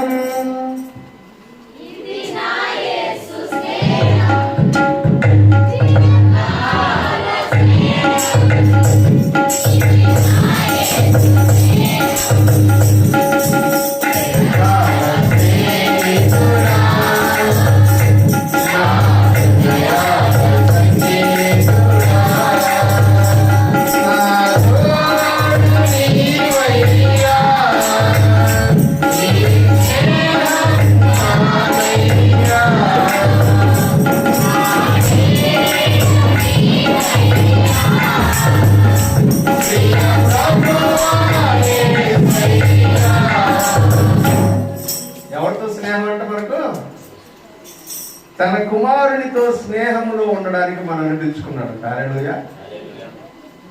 ఆయనతో ఫ్రెండ్షిప్ చేయడానికి మనల్ని పిలుచుకున్నాడు. ఆయనతో సహవాసంలో ఉండడానికి మనల్ని పిలుచుకున్నాడు. మన పిలుపులో ఎంత గొప్ప ధన్యత ఉందో చూడండి. మనకు వచ్చిన చదువుకుందాం. 1 పేతురు పత్రిక 2:9. చీకటిలో నుండి ఆశ్చర్యకరమైన తన వెలుగులోనికి మిమ్మల్ని పిలుచుకున్నాడు. హల్లెలూయా. ఎక్కడి నుంచి అంట? చీకట్లో, అంధకారములో, పాపములో బ్రతుకుతున్నటువంటి మనల్ని ఎక్కడ ఉండడానికి పిలుచుకున్నాడంట? ఆశ్చర్యకరమైన తన వెలుగులోనికి మనల్ని పిలుచుకున్నాడు. దేవునికి స్తోత్రం కలుగును గాక. హల్లెలూయా. ఎన్నైంది ఇప్పటికి? 4. మొదటిది ఏంటి? పరిశుద్ధులుగా ఉండడానికి. రెండవది ఏంటి? యేసుక్రీస్తు వారిగా ఉండడానికి. మూడవది ఏంటి? యేసుక్రీస్తు యొక్క కుమారుని స్నేహితులుగా ఉండడానికి. నాలుగవది ఏంటి? ఆయన వెలుగులోనికి, ఆశ్చర్యకరమైన ఆయన వెలుగులోనికి మనల్ని పిలుచుకోవాలి. ఆ వెలుగులోకి మనం ప్రవేశిస్తాం. ఒకప్పుడు చీకట్లో ఉన్నాం, ఇప్పుడైతే వెలుగులోనికి పిలువబడ్డాం, వెలుగులో ఉన్నాం. దేవునికి స్తోత్రం కలుగును గాక. హల్లెలూయా. మనల్ని ఈ 4 పనులు చేయడానికి దేవుడు మనల్ని పిలుచుకున్నాడంట. హల్లెలూయా. అయితే మనల్ని పిలుచుకున్నాడంటే మనం ఏమో గొప్పవాళ్ళం అని ఫీల్ అయిపోతుంటాం. చాలా మందికి అతిశయం. మేము గొప్ప. 1 కొరింథీ 1:26 చదువుకుందాం. సహోదరులారా, మిమ్మును పిలిచిన పిలుపును చూడుడి. ఈ లోక రీతిని జ్ఞానులైనను, గనులైనను, గొప్ప వంశము వాళ్ళైనను అనేకులు పిలువబడలేదు. కానీ ఏ శరీరం దేవుని ఎదుట అతిశయింపకుండానట్లు. ఎవరు సిగ్గుపరచడానికి? జ్ఞానులను సిగ్గుపరచడానికి లోకములో నుండి వెర్రి వాళ్ళని దేవుడు ఏర్పరచుకున్నాడు. బలవంతులైన వారిని సిగ్గుపరచడానికి లోకములో బలహీనులైన వారిని దేవుడు ఏర్పరచుకున్నాడు. ఎన్నికైన వారిని వ్యర్థము చేయుటకు లోకములో నీచులైన వారిని, తృణీకరింపబడిన వారిని, ఎన్నిక లేని వారిని దేవుడు ఏర్పరచుకొని ఉన్నాడు. హల్లెలూయా. మనం గొప్పడం కాదు, మన గొప్పతనాన్ని బట్టి దేవుడు మనల్ని పిలవాల. మనం ఇన్విటేషన్ ఇచ్చేటప్పుడు పెళ్ళిళ్ళకి ఇన్విటేషన్ ఇస్తాం. ఎవరికి ఇస్తాం మనం? చెప్పండి. గొప్పవాడికి ఇస్తాం. హల్లెలూయా. వాళ్ళు మన పెళ్ళికి రావడం తెలుసు, మనకి బాగా తెలుసు. అయినా కూడా పని కట్టుకొని పోయి ఇచ్చి వస్తాం కార్డు. మనం ఎప్పుడు పిలుస్తామని కాసుకొని ఉంటాం. వాడికి కార్డు కూడా పోతుంది. మనం పిలుస్తాం కావాలా, మనల్ని పెళ్లికి పిలుస్తారేమో వీళ్ళని ఆడ వెయిటింగ్లో ఉంటారు వాళ్ళు. మీరు పిలవక ముందే ఆడ పెళ్లికి బొట్టలు కూడా కొనేసి ఉంటారు. ఉండరు కొంతమంది అక్కడ. అలా దగ్గర పెళ్ళి ఉంది, పెళ్లికి పోవాలా అని చెప్పి పెళ్లికి బుట్టలు కూడా కొనేసుకొని ఉంటున్నాడు. కానీ కార్డు వాళ్ళు కడిగిపోవాలి. కానీ మనం పోయి పిలిచినా కూడా రాని వాళ్ళు ఉంటారు. ఫస్ట్ కార్డు వాళ్ళకి అడిగే పోతారు. హల్లెలూయా. ఎందుకంటే వాళ్ళు గొప్పవాళ్ళు. వాళ్ళు ఎవరంట? మనం గొప్పవాళ్ళని పిలుస్తాం, కానీ దేవుడు గొప్పవాళ్ళని పిలవలేదంట. గొప్ప వాళ్ళని సిగ్గుపరచడానికి పేదవాళ్ళని పిలిచారంట. దేవునికి స్తోత్రం కలుగును గాక. హల్లెలూయా. గొప్ప వాళ్ళని సిగ్గుపరచడానికి. అదే కదా, చాలా మంది గొప్ప వాళ్ళని ఒక రాజుగారు తన యొక్క కుమారుడు పెళ్లి మీదకు పిలిస్తే వాళ్ళు రాలేదని దారిలో ఉన్నటువంటి వాళ్ళందరినీ పిలిచేయమన్నాడంట. దేవునికి స్తోత్రం కలుగును గాక. హల్లెలూయా. మనల్ని అందరినీ కూడా అలాగే పిలుచుకున్నాడు ఆయన. మీరు గొప్ప వారిని పిలవలేదు, ఎన్నిక లేని వారిని తెలిసే దేవుడు తన కుమారుని సహవాసానికి, పరిశుద్ధులుగా ఉండడానికి, యేసుక్రీస్తు వారిగా ఉండడానికి మిమ్మల్ని పిలుచుకున్నాడు. హల్లెలూయా. ఇలా దేవుని యొక్క పిలుపు. చాలా మంది ఉద్యోగానికి పిలిచారు అనుకోండి, మనల్ని ఏం చూసి పిలుస్తారు? మన క్వాలిఫికేషన్ చూసి పిలుస్తారు. హల్లెలూయా. దేవుడు క్వాలిఫికేషన్ చూసి పిలవడు, పిలుచుకున్న తర్వాత క్వాలిఫికేషన్ ఇస్తాడు. హల్లెలూయా. దేవుని పిలుపు అదే. పిలుచుకున్న తర్వాత ఏం చేస్తాడంట? క్వాలిఫికేషన్ ఇస్తాడు. మనం బాగా చదువుకున్నా కూడా, ఎంతమంది బాగా చదువుకున్న వాళ్ళు లేరు చెప్పండి? వాళ్ళందరినీ పిలవాల దేవుడు. మనల్ని పిలిచాడు. మనం మేధావులం అని కాదు పిలుచుకుని, ఏమీ తెలియని వాళ్ళమని. పరలోకంలో రేపు పొద్దున మనల్ని చూసినప్పుడు ఈ లోకంలో జ్ఞానులు అనుకున్న వాళ్ళందరూ తలంచుకొని సిగ్గుపడిపోవాలని మనల్ని పిలుచుకున్నాడు. దేవునికి స్తోత్రం కలుగును గాక. హల్లెలూయా. ఈ లోకంలో మేము మేధావులం, మేము తెలియగలిగిన వాళ్ళం, మేము బాగా ఐశ్వర్యాన్ని సంపాదించుకున్నాం, ధనం సంపాదించుకున్నాం, ఘనత సంపాదించుకున్నాం అని అనుకుంటున్నారే, వాళ్ళని సిగ్గుపరచడానికి ఏమీ లేనటువంటి నిన్ను నన్ను దేవుడు పిలుచుకున్నాడు. హల్లెలూయా. పిలువబడినటువంటి వాళ్ళకి ఆ పిలుపులో నిలబడాలంటే కొంచెం కష్టం. 24 చదవండి. 1:24 కొరింథీ పత్రికలో. ఆయన యూదులకు ఆటంకముగాను అన్యజనులకు వ్యతిరేకముగాను ఉన్నాడు. కానీ యూదులకేమి, గ్రీసు దేశస్తులకేమి, ఎవరికంట? పిలువబడినటువంటి వాళ్ళందరికీ. అంటే మనమందరం పిలువబడ్డాం కనుక మనకందరికీ ఆమేన్. క్రీస్తు ఏమై ఉన్నాడంట? దేవుని శక్తి అయి ఉన్నాడు. హల్లెలూయా. మనందరినీ దేవుడు పిలుచుకున్నాడు కనుక మనందరి జీవితాల్లో ఏమై ఉన్నాడంటే యేసుక్రీస్తు దేవుని యొక్క శక్తి అయి ఉన్నాడు. హల్లెలూయా. చెప్పండి ఒకసారి. యేసుక్రీస్తు మీ జీవితంలో ఏమై ఉన్నాడంట? దేవుని యొక్క శక్తి అయి ఉన్నాడు. అందుకని మనం ఏం అడుగుతాం? ప్రార్థన చేసేటప్పుడు యేసు నామములో అని అడుగుతాం. హల్లెలూయా. దయ్యాల దగ్గరికి వెళ్ళినప్పుడు ఏం చెప్తాం తెలుసా? యేసు నామములో అని చెప్తాం. హల్లెలూయా. అనారోగ్యంతో ఉన్నటువంటి వాళ్ళ దగ్గరికి ఏం చెప్తాం తెలుసా? యేసు నామములో అని చెప్తాం. కానీ కొన్ని యేసు నామములో అని చెప్తే కూడా పని చేయడం. ఎందుకు పని చేయడం లేదు తెలుసా మీకు? ఇట్లాగే అపోస్తలుడు అయినటువంటి పౌలు గారు ఒక ఊర్లో, ఈ ఊర్లోనే ఎంఎస్సీ పట్నం, వాక్యం చెప్తా ఉన్నాడంట. దాంట్లో కనబడ్డ వాళ్ళందరి దగ్గరికి వెళ్ళి ఆడ దెయ్యం కనబడితే యేసు నామములో వెళ్ళిపో అన్నాడంట. దెయ్యం వెళ్ళిపోయింది. హల్లెలూయా. ఆ దాన్ని వెళ్తా ఉంటే ఇంకొకటి నాకు బాగలేదు అంటే యేసు నామములో జ్వరం వెళ్ళిపోతున్నాడంట. జ్వరం వెళ్ళిపోయిందంట, బాగా అయిపోయాడంట. దేవునికి స్తోత్రం. హల్లెలూయా. జనాలందరికీ వింత అయిపోయింది. ఆ ఊర్లో ఒక ఆయన ఉన్నాడంట. ఆయన ఒక యాజకుడు. 7 కొడుకులు అంట. ఆయన ఎంతమంది? 7 కొడుకులు. పేరు స్కేవాన్. ఏం పేరు? స్టెఫన్ కాదు, స్కేవాన్. ఆ 7 కొడుకులు గుంపు కూడి మాట్లాడుకున్నారంట. ఏదో మంత్రం వేస్తున్నారా, మనం కూడా ఫాలో అవుదాం మంత్రాన్ని అన్నారు. బాగా దగ్గరికి విన్నారంట. ఏం చెప్తున్నాడో పౌలు చూద్దాం దగ్గరికి. పౌలు ఏమంటున్నాడు? యేసు నామములో, యేసు నామములో చెప్పండి మీరు కూడా. యేసు నామములో, యేసు నామములో. అదే చెప్పడం గడికి చెప్తాం సరే. హల్లెలూయా, యేసు నామములో, గట్టిగా సరిపోవడం. యేసు నామములో అని చెప్తాం. పౌలు గారు ఆ మాట చెప్తా అంటే వీళ్ళు కూడా అనుకో మంత్రం వచ్చేసింది మనకు. ఏం మంత్రం అది? ఒక దెయ్యం పట్టింది వచ్చిందంట అక్కడికి. వీళ్ళు పౌలు కాడికి తీసుకెళ్తున్నారు. ఆ దెయ్యం పట్టింది దాన్ని. వీళ్ళు పిలుచుకున్నారు. మా దగ్గరికి రండి, మేము అనుకుంటేస్తాం, మా దగ్గరికి రండి, మేము అనుకుంటేస్తాం. పిలుచుకొని అడిగినప్పుడు ఏమన్నారు తెలుసా?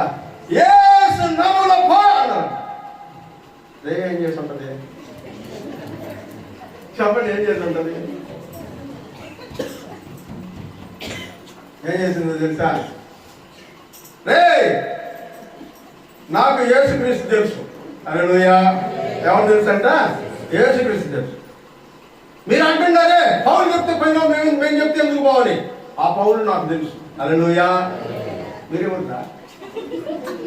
హల్లెలూయా. ఏమన్నంట? మీరెవరురా? యేసునామం యేసునామం అన్నారు. మీరెవరు అసలు? ఆయనకి మీకు ఏమైనా కనెక్షన్ ఉందా? హల్లెలూయా.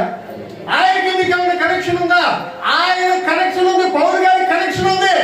పౌలు గారు యేసుని చూసి ప్రభువా ఇదిగో ఈ దయ్యాన్ని నేను గద్దిస్తున్నా, వెళ్ళిపోయాడు చెయ్యి అని అన్నాడు. ఆయన ఓకే నువ్వు అను అన్నాడు. అందుకని పౌలు గారు అంటున్నాడు. పౌలు గారి నోట్లో నుంచి యేసు నామములో అన్నప్పుడు ఆ శక్తి బయటకు వస్తుంది. యేసు శక్తి నా దగ్గరికి వస్తే నేను నిలబడలేక పారిపోతున్నాను. నేను చెప్తే ఎందుకు వెళ్తాను నేను? హల్లెలూయా. ఆడదాకా ఆపేసి ఉంటే పర్వాలేదు.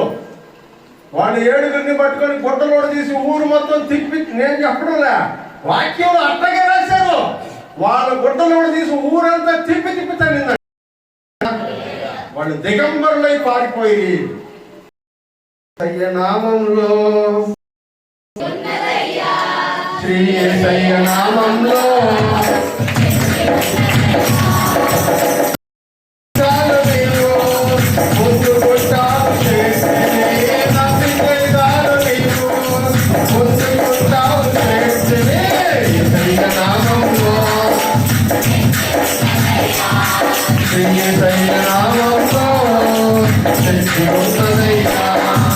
పిలువబడినటువంటి వారందరికీ యేసుక్రీస్తు ఏమై ఉన్నాడంట? దేవుని శక్తి అయి ఉన్నాడు. హల్లెలూయా. ఇక్కడ ఉన్నటువంటి మన సంఘములో యేసు నామములో పిలువబడినటువంటి వారందరికీ యేసుక్రీస్తు దేవుని శక్తి అయి ఉన్నాడు. నమ్ముతున్న వాళ్ళందరూ ఒకసారి చెప్పండి కూడా దేవునికి మహిమపరుస్తాం. హల్లెలూయా. మనలందరినీ ఆయన పిలుచుకున్నాడు. పరిశుద్ధులుగా ఉండడానికి పిలుచుకున్నాడు. యేసుక్రీస్తు ప్రజలుగా ఉండడానికి పిలుచుకున్నాడు. ఆయన కుమారుడి సహవాసంలోనికి పిలుచుకున్నాడు. చీకట్లో నుంచి ఆశ్చర్యకరమైన దేవుని వెలుగులోనికి మనల్ని పిలుచుకున్నాడు. గొప్పోళ్ళని కాదు, గొప్పోళ్ళని సిగ్గుపరచడానికి మనల్ని పిలుచుకున్నాడు. హల్లెలూయా. సిగ్గుపరచాలంటే మనకు కూడా ఏముండాలంట? శక్తి ఉండాలి. ఆ శక్తి ఎవరంట? యేసయ్య. హల్లెలూయా. యేసు నామములో ఉండబడినటువంటి శక్తి. ఆ శక్తి ఆయనే మనకు శక్తిగా ఉన్నాడంట. హల్లెలూయా. ఈ లోకంలో మన శక్తి, మన ఆధారం, మన యొక్క గమ్యం, మన యొక్క గురి, మన ఆశ ఎవరంట? యేసు ప్రభువే. హల్లెలూయా. వాక్యం అంటాడు, తండ్రి గర్భంలో ఉండేటప్పుడే పిలిచేశాడు. హల్లెలూయా. గలతీ పత్రిక 1:15 చదవండి. గలతీ పత్రిక 1:15. సరిపోవడం టైం చాలా ఫాస్ట్గా వెళ్ళిపోతాం. ఆయనను తల్లి గర్భమునందు పడినది మొదలుకొని నన్ను ప్రత్యేకపరిచి తన కృప చేత నన్ను పిలిచిన దేవుడు నేను అన్ని జనులలో తన కుమారుని ప్రకటింపవలనని. ఎప్పుడంట? తల్లి గర్భములో పడక ముందే. హల్లెలూయా. హల్లెలూయా. నేను చాలా బాగా నమ్ముతా ఈ మాట, అనుభవపూర్వకంగా నమ్ముతా. ఎందుకంటే మా అమ్మగారు చెప్పారు నాకు, తల్లి గర్భంలో ఉండేటప్పుడే ప్రెగ్నెన్సీ అని తెలియగానే మా అమ్మ వాక్యం చదువుతుంది కదా, ప్రథమ ఫలం దేవుడికి అనిందంట. హల్లెలూయా. ఆడ పడ్డప్పుడే పిలిచేసుకున్నాడు. హల్లెలూయా. ఇంక నన్ను ఎవరు పిలిచినా పోయే ఛాన్స్ లేదు. హల్లెలూయా. ఎవరు పిలిచినా పోయే ఛాన్స్ లేదు. ఎందుకంటే ఎప్పుడు పిలిచేసుకున్నాడంటే అందరికంటే ముందు ఆయన పిలిచేసుకున్నాడు. తల్లి గర్భంలో పడక ముందే ఆయన పిలిచేసుకున్నాడు. ఇప్పుడు ఆయన పిలుచుకున్నాడు కాబట్టి ఆయన పని కొరకే. హల్లెలూయా. తల్లి గర్భంలో ఉండగానే పెంచుకున్నటువంటి దేవుడు ఆయన నిన్ను నన్ను కూడా మనందరినీ కూడా తల్లి గర్భంలో ఉండగానే ఆయన పిలుచుకున్నాడు. దేవునికి స్తోత్రం కలుగును గాక. హల్లెలూయా. ఆ పిలుపు మామూలు పిలుపు కాదంట, పరిశుద్ధమైన పిలుపు అంట. హల్లెలూయా. 2 తిమోతి 1:9 చదవండి. చాలా స్పీడ్కి వెళ్ళిపోతామమ్మా. 2 తిమోతి 1:9. మన క్రియలను బట్టి కాక తన స్వకీయ సంకల్పమును బట్టి అనాది కాలముననే క్రీస్తు యేసునందు మనకు అనుగ్రహించబడినది అయినా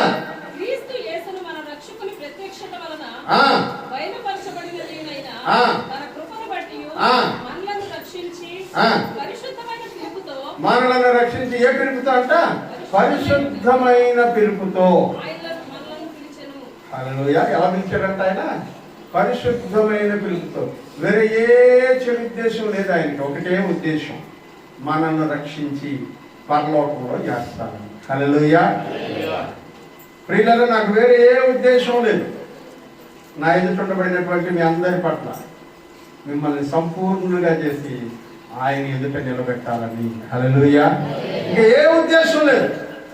మీ దగ్గర ఉండేటువంటి ధనము, మీ దగ్గర ఉండేటువంటి ధాన్యం, మీ దగ్గర పొగడ్తలు, మీ దగ్గర మంచి పేరు ఏమి కోరుకోవడం లేదు.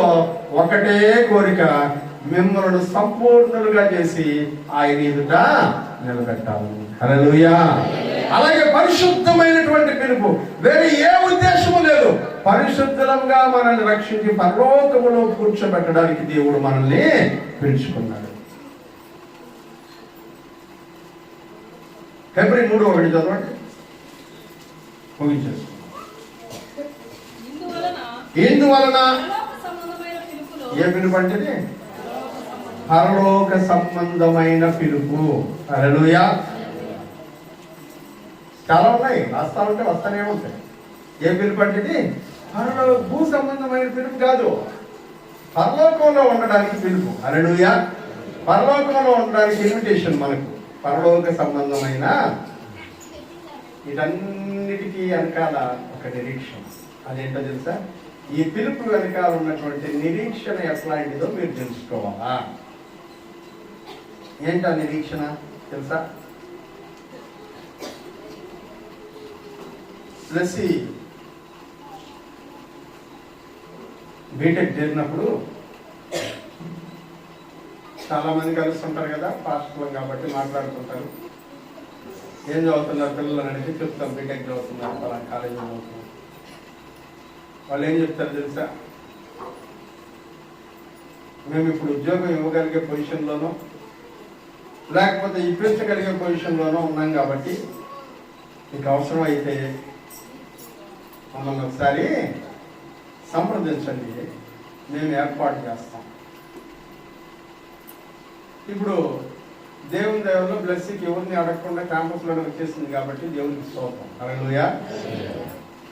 ఒకవేళ రాలేదనుకో, నా నిరీక్షణ ఎట్లుంటుందో తెలుసా?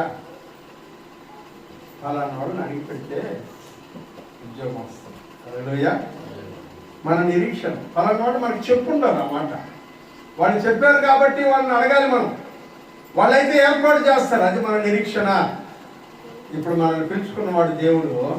పరలోక సంబంధమైన పిలుపు, పరిశుద్ధమైనటువంటి పిలుపు, తల్లి గర్భములో ఉన్నప్పుడే పిలుపు, దేవుని యొక్క సహవాసంలోనికి పిలుపు, చీకట్లో నుండి బయటికి రావడానికి పిలుపు, దేవుని ప్రజలముగా యేసుక్రీస్తు వారముగా ఉండడానికి పిలుపు, పరిశుద్ధులముగా బ్రతకడానికి. ఈ పిలుపులో నిరీక్షణ ఏంటంటే, ఈ లోకాన్ని నేను వదిలేస్తే ఖచ్చితంగా పరలోకం వెళ్ళిపోతాను. హల్లెలూయా. ఎందుకంటే ఈ లోకాన్ని వదిలేసే రోజున పరలోకం తీసుకెళ్ళిపోతానని ఒక ఆయన మాట ఇచ్చాడు. హల్లెలూయా. ఆయన నమ్ముకుంటే పరలోకం వెళ్ళిపోతాం అని చెప్పాడు. నేను నమ్ముకున్నాను. ఈ లోకాన్ని వదిలేసిన రోజున ఎక్కడికి వెళ్ళిపోతానంట? పరలోకం వెళ్ళిపోతాను. హల్లెలూయా. ఇప్పుడు చదువునా మనం మొదట చదువుకున్నామే ఎఫెసీ పత్రిక 1వ అధ్యాయం 19వ వచనంలో 17వ వచనం దగ్గరకు వచ్చినాం కదా. అది ఇప్పుడు చదవండి, అర్థమవుతుంది మనకు. ఆయన మిమ్మును పిలిచిన పిలుపు వలనైనా నిరీక్షణ ఎట్టిదో ఎన్ని రకాలుగా దేవుడు పిలిచాడు కదా మనల్ని. ఈ పిలుపు యొక్క రిజల్ట్, అంతిమ లక్ష్యం ఏంటంటే పరలోకంలో ఉంటాము. హల్లెలూయా, హల్లెలూయా. ఎక్కడ ఉంటాం మనం అందరం? పరలోకం. పరలోకమే నా అంతఃపురం, చేరాలనే నా తాపత్రయం. పరలోకమే నా అంతఃపురం, చేరాలనే నా తాపత్రయం. యేసుదేవరా కనికరించవా, దారి చూపవా. యేసుదేవరా కనికరించవా, దారి చూపవా. పరలోకమే నా అంతఃపురం, చేరాలనే నా తాపత్రయం. పాపము నిద్రించే శక్తి నాకివ్వు, పరులను ప్రేమించే మనసే నాకివ్వు. పాపము నిద్రించే శక్తి నాకివ్వు, పరులను ప్రేమించే మనసే నాకివ్వు.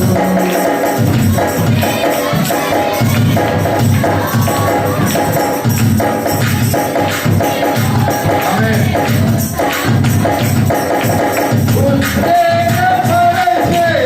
ఉద్వేగపరచేయురాత్మను విదిరించి పోరాడుచు ఆత్మను.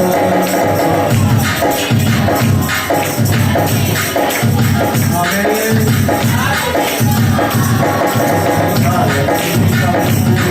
కన్నీటి అనుభవం నాకు నేర్పవా. పరలోకమే నా అంతఃపురం, చేరాలనే నా తాపత్రయం. ఏంటంట మన గమ్యం? ఆయన పిలిచిన పిలుపు, దాని వలన కలిగే నిరీక్షణ ఏంటంట? పరలోకము. అది ఎట్లుంటుందో మీరు తెలుసుకోవాలి. హల్లెలూయా. అది ఎట్లుంటుందో మీరు పరలోకమునకు కలిగేటువంటి ఆ గమ్యానికి తీసుకెళ్లేటువంటి పిలుపు ఉంది. ఆ పిలుపు ఎట్లుంటుందో మీరు తెలుసుకున్నట్లు తనను తాను తెలుసుకున్నట్టు ఏం అనుగ్రహించాలంటే దేవుడు మనకు ప్రత్యక్షత కలిగిన మనస్సు. హల్లెలూయా. చాలా మందికి ఇంకా ఒక సందేహం ఎవరికైనా ఉంటే, యేసుక్రీస్తుని నమ్ముకోవడం వల్ల ఏం ఉపయోగం అని ఎవరైనా మిమ్మల్ని అడిగితే మీ దగ్గర నుంచి రావాల్సిన ఫస్ట్ సమాధానం ఏంటో తెలుసా? చెప్పండి. పరలోకం. చెప్పండి ఒకసారి. ఇంక వేరే ఏ సమాధానం ఉండదు. ఎందుకంటే ఎందుకంటే అది పరలోకం. యేసుక్రీస్తు ఆయన పిలిచినటువంటి పిలుపులో ఉండబడినటువంటి రహస్యం, నిరీక్షణ ఏంటంట? పరలోకము. ఒకటి నేర్చుకున్నాము. పిలుపులో ఉన్నటువంటి నిరీక్షణ. పిలుపు ఎట్లాంటిది? పిలుపులో ఉన్న నిరీక్షణ ఎట్లాంటిది? వచ్చే వారం మరొక మాటలోనికి వెళ్దాం. తమలోంచి ప్రార్థన చేసుకుందాం. చెప్పబడినటువంటి వాటి పిలుపుని గురించి ఇంకా చాలా ఉంది మనం మాట్లాడుకోవాల్సింది. సమయం లేదు కనుక అక్కడితో సమాప్తి చేశాము. వచ్చేవారం దేవుని చిత్తమైనట్లయితే మరొక మాట మనం నేర్చుకుంటాం. తమలోంచి మోకరించి ప్రార్థన చేస్తాం.